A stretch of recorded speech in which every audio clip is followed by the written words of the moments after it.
Olá, vamos iniciar a parte 2 da aula sobre o prontuário eletrônico e o uso do SUS APS, e aqui a gente vai falar um pouco mais sobre a arquitetura do sistema, como o SUS APS está estruturado. Primeiro, quais são os componentes em relação tanto ao sistema local, mas à estrutura toda nacional em relação ao uso do SUS APS. Nós temos o CIAPS Nacional, que é uma base de dados centralizada que vai receber, processar e disponibilizar as informações da atenção primária à saúde para os 3 níveis de gestão do SUS, tanto municipal, estadual quanto nacional. Temos o sistema PEC, que é o Prontuário Eletrônico do Cidadão, que é o prontuário eletrônico completo instalado nas UBSs para registro em tempo real de todos os atendimentos. É o sistema que é instalado normalmente a nível de município, e existe uma gestão ali local desse sistema. O sistema CDS, que é de coleta de dados simplificada, é uma maneira mais contingencial, mais em locais que não têm ainda formalização plena, para locais ainda que pode ser necessário ainda você usar um prontuário de papel ou utilizar outras estratégias para coletar os dados. É mais como um sistema de transição, né, que facilita a questão da adoção plena do sistema.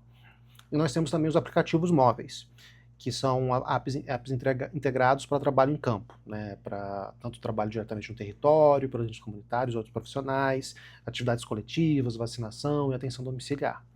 E isso, cada município, com o tempo, vai utilizando esses aplicativos também. Normalmente a aplicação é aos poucos. E o mais importante é a gente falar em relação ao sistema PEC, que é o prontuário eletrônico que a gente utiliza mais no dia a dia. Quais são as características dele? É um software 100% público, desenvolvido pelo Ministério da Saúde em parceria com outras instituições. Ele é um aplicativo bem completo, é um sistema muito completo, que ele atende todas as necessidades de registro da atenção primária à saúde atualmente, nessa versão atual. Temos funcionalidades desde emissão de atestado, registro de exames, questão de vacinação e muitas integrações com outros sistemas. Ele vai estar conectado com a Rede Nacional de Dados em Saúde, com o Conect SUS e outros sistemas nacionais de dados em saúde. Ele é multiplataforma, ele vai funcionar tanto em Windows como em Linux.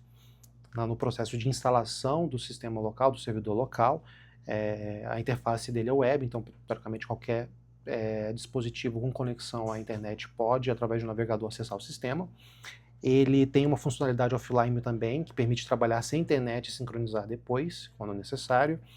E ele é constantemente atualizado. Nós temos versões regulares com melhorias, novas funcionalidades lançadas mensalmente, às vezes até mais rápido.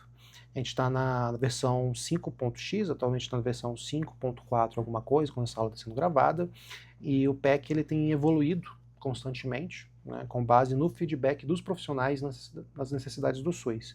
Nós temos profissionais da atenção primária que eles servem como um elo entre a equipe de desenvolvimento e a atenção primária, dando constantes feedbacks em relação ao funcionamento do sistema. E o que é o sistema CDS, que é a coleta de dados simplificada? Ele é um sistema de transição que vai utilizar fichas padronizadas em papel, que posteriormente são digitadas em um software específico. Quando que eles são utilizados? Em equipes que ainda não têm computadores no consultório, por algum motivo, isso é mais raro hoje em dia, uma situação de contingência em caso de falha tecnológica, a gente está sem recurso ali para utilizar, está sem computador, aconteceu alguma coisa, sem energia, sem internet, algum contexto que a gente não vai conseguir utilizar o sistema. Sem internet não necessariamente é um problema, já que a gente tem a funcionalidade offline do serviço, do sistema, mas tem algumas situações que pode ser necessário você usar o prontuário de papel além dessas. Em atividades externas pontuais pode ser um recurso que vai ser utilizado também, só que o mais comum quase sempre é o pessoal anotar e depois chegando na unidade registrar esse dado. E também, como eu comentei, é um período de transição para o prontuário eletrônico do cidadão, para o uso pleno do sistema. Tem algumas limitações, né? Não vai oferecer as vantagens de ser um registro em tempo real, não tem um histórico integrado, né? Tudo muito manual, não tem os alertas automáticos, a digitação posterior é necessária. É uma ferramenta importante em termos de transição, né? Para um município que ainda não está habituado ao uso do sistema de prontuário eletrônico, você fazer essa migração.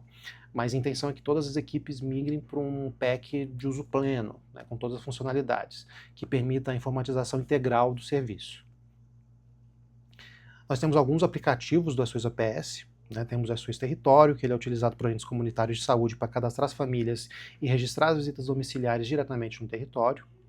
O SUS Atividade Coletiva, que é para registro de grupos de educação em saúde, palestras, ações coletivas e atividades preventivas na comunidade. O SUS Vacinação, que permite registrar as vacinas aplicadas fora da unidade básica de saúde, em campanhas, escolas, no domicílio, de maneira sincronizada com o prontuário eletrônico do cidadão, e o SUS Atenção Domiciliar, que é específico para as equipes de atenção domiciliar, registrarem as visitas, avaliações de elegibilidade e acompanhamento domiciliar. Lembrando que a adoção e utilização desses aplicativos depende de cada município, nem todos estão utilizando ainda. Assim como a gente tem outros recursos do SUS que a gente não está utilizando ainda, de SUS hospitalar, SUS atenção pré-hospitalar, que ainda não são tão amplamente utilizados quanto o SUS atenção primária à saúde. Mas a tendência, com o tempo, com a necessidade de você integrar esses dados, são serviços que vão cada vez mais serem utilizados. Tem a flexibilidade de trabalhar de maneira offline também. Esses aplicativos do SUS APS que eu citei, eles já foram projetados para funcionar sem conexão à internet, de forma que os dados possam posteriormente serem sincronizados, né? Que pode acontecer às vezes do agente comunitário numa ou outro profissional de saúde, ele ir em uma área mais distante, no local que vai ter dificuldade de acesso à internet. Então, você ter um dispositivo, um aplicativo que permite o registro do dado de maneira offline, facilita bastante esse processo todo. Os dados eles vão ficar armazenados localmente no dispositivo móvel, e assim que o profissional retornar ao UBS ou outro local com acesso à internet, esse dado vai ser sincronizado. E isso é um dos maiores desafios, né? Sempre foi a questão de você levar essa tecnologia a um local no qual as pessoas normalmente não têm acesso à internet ou têm outras dificuldades de acesso. E isso vai permitir que você leve esse atendimento num local que não tem uma infraestrutura adequada de telecomunicação. Isso em zonas mais distantes, zonas de fronteira, locais que tradicionalmente já são conhecidos por terem um acesso difícil à saúde. Você permite levar a saúde para esses locais sem deixar de registrar os dados de maneira adequada. E qual que é a infraestrutura necessária para você utilizar de maneira plena, 100% o sistema? Primeiro, os equipamentos, né? Você tem que ter os computadores nos consultórios e na recepção da UBS, da unidade. A ideal também ter uma impressora para os documentos. O SUS APS ele permite você enviar atualmente alguns documentos por e-mail para o paciente, mas é ideal ainda você imprimir. A gente ainda tem uma cultura muito de utilizar impressão para algumas coisas, infelizmente, né, tanto para receitas, prescrições, mas também para alguns relatórios, atestados. Então a gente precisa de uma impressora. Em alguns casos, leitor de código de barras para ler de maneira mais rápida o CNS, o Cadastro Nacional de Saúde, é uma opção. Normalmente quase ninguém utiliza isso. E a tendência é a gente migrar e deixar de utilizar o CNS para passar a utilizar mais o CPF também como identificador principal dos pacientes. Então isso não é tão importante. É importante você ter uma conexão à internet, né? O sistema ele vai funcionar de maneira offline, mas em algum momento ele tem que ser conectado para sincronizar os dados. E dentro do UBS, por exemplo, é importante você ter uma rede local, ou cabeada, ou Wi-Fi, de preferência cabeada por uma questão de estabilidade, para facilitar essa questão da integração, de uso de outros dispositivos dentro da unidade básica de saúde. Você vai ter um servidor, normalmente, dando um exemplo aqui de Brasília, tem um servidor local, a nível de Secretaria de Saúde, para instalação e utilização do SUS APS. E em alguns casos pode ser o servidor local, né, uma estrutura local, ou pode ser um servidor na nuvem também. São duas opções em relação à instalação do SUS APS. Normalmente quem gerencia isso é a Secretaria, né, municipal, ou aqui no caso do DF estadual, né, mas na verdade é distrital, que faz essa gestão. Não é uma preocupação do profissional ali que está lidando com o paciente, atendendo o paciente que está na ponta. Tá? E a gente tem que ter uma equipe de suporte técnico, né?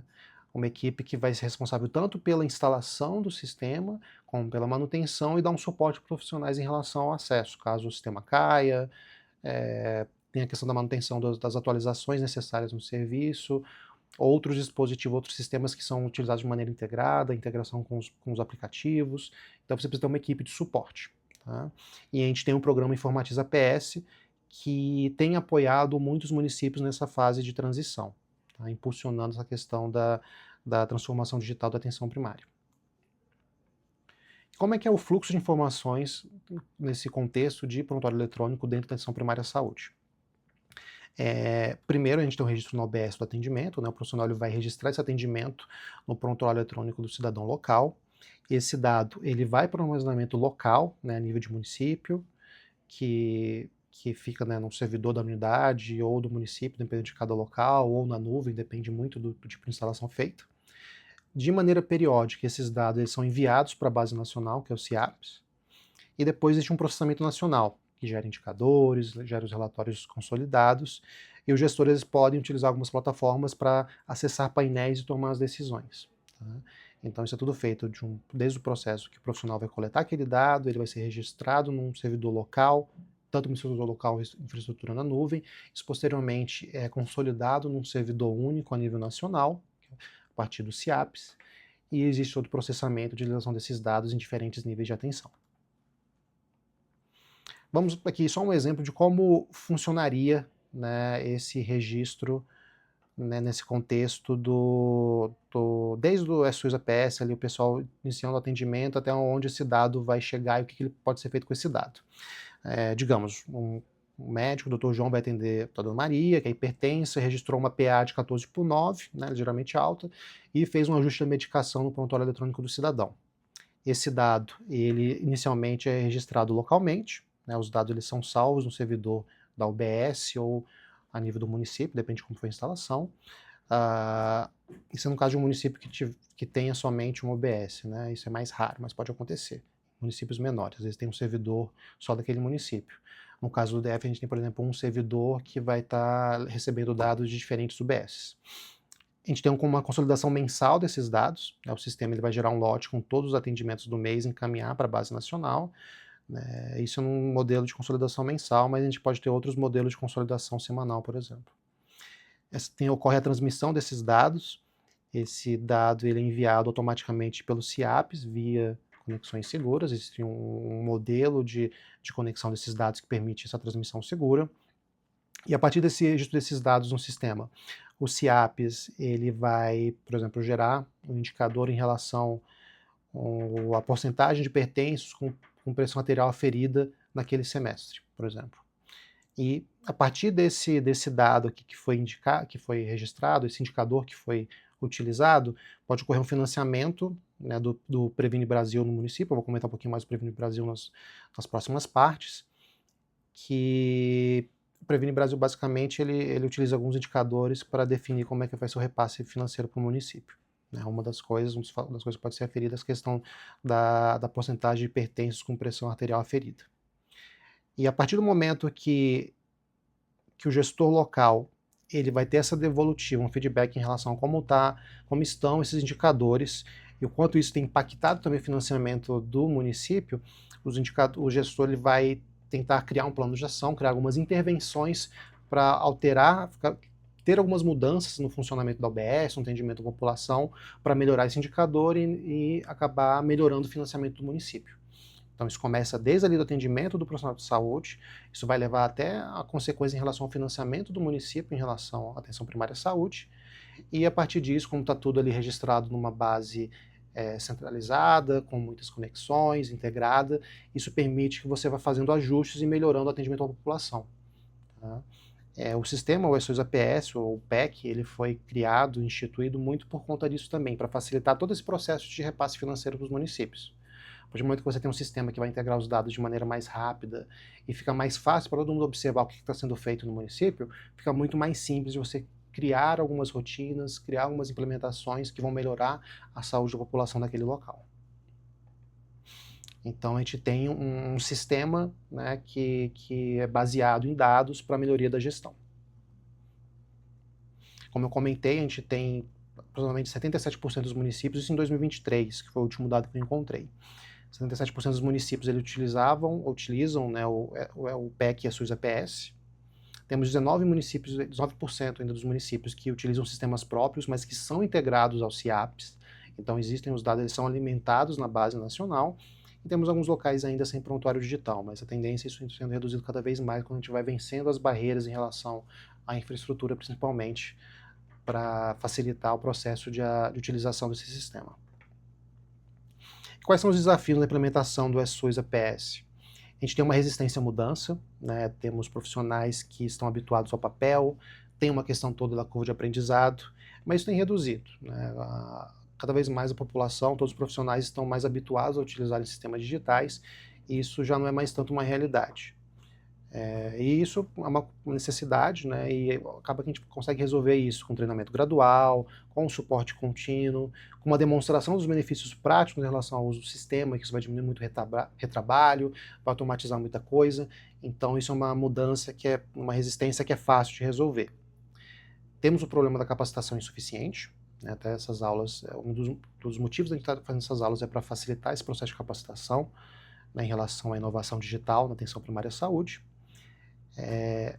As equipes elas não precisam apenas operar o sistema, mas entender a lógica, né, compreender por que é importante registrar os dados, como utilizar o sistema de maneira adequada. E a gente tem programas como o Educa e SUS APS, que tem materiais didáticos em relação ao uso do sistema. A gente temos alguns cursos disponibilizados pelo Ministério da Saúde que facilitam esse processo de adoção do serviço. O PEC também ele exige que seja adaptado a alguns fluxos, né, você tem que repensar alguns processos de trabalho, em relação desde o processo de como o paciente chega na recepção da UBS, até chegar ao profissional que vai fazer o atendimento final. Então a gente tem que ajustar algumas coisas do fluxo de trabalho. Isso é comum em qualquer tipo de adoção de um novo sistema. Temos a questão também de digitalização do histórico. Os prontuários antigos em papel, eles precisam ser preservados, mas não necessariamente precisam ser digitados, né, digitalizados. Uma solução é você manter um cadastro de pacientes ativos que ainda estão vinculados àquela unidade e manter um arquivo físico paralelo para continuar, se necessário, acessando esses dados, né, do prontuário em papel até você ter um período, né, de transição no qual alguns meses, anos, com a adoção do prontuário digital, você vai cada vez menos precisar do prontuário de papel. E ainda tem também uma questão de uma infraestrutura heterogênea, de acordo com o município, com o estado. Então, a gente tem uma desigualdade, né, realmente regional em relação ao que cada um tem de recurso de infraestrutura. Então, o que a gente pode fazer para reduzir isso? Tem a questão do modo offline, que permite você registrar mesmo sem acesso à internet. Tem a questão de investimentos via Informatiza PS ou outras parcerias. É uma questão que é mais fácil de resolver atualmente, já que o sistema ele facilita muito o processo de instalação, né? Ele é flexível em relação ao tipo de servidor que você vai usar, ao tipo de sistema operacional, tem muitas opções de registro offline, de digitação posterior dos dados, então isso cada vez é mais tranquilo de ser resolvido. E aqui a gente finaliza essa segunda parte da aula, e na próxima aula a gente vai ter uma aplicação mais prática em relação ao uso do sistema, como é que a gente usa esse sistema no dia a dia da unidade básica de saúde.